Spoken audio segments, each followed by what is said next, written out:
ओढ़नी और बारीक जराबों में नमाज पढ़ने का हुक्म।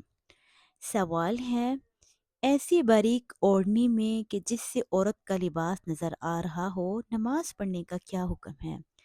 नीज बारीक रेशमी जराबों पर मसा करने का हुक्म क्या है? जवाब, बारीक ओढ़नी, बारीक लिबास और बारीक जराबों में औरत के लिए नमाज अदा करना जायज़ नहीं है। ऐसे लिबास में नमाज नहीं होगी।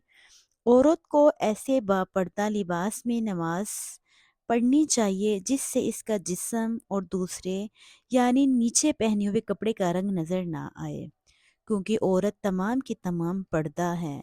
लिहाजा इस पर दौरान नमाज चेहरे और हाथों के अलावा तमाम जिस्म का ढांपना ज़रूरी है। अगर वो हाथ भी छुपा सके तो ज़्यादा बेहतर है। जहाँ तक पाँव का ताल्लुक है तो उन्हें इस दौरान मोटी जुराबों या लंबे लिबास से ढांपना ज़रूरी है।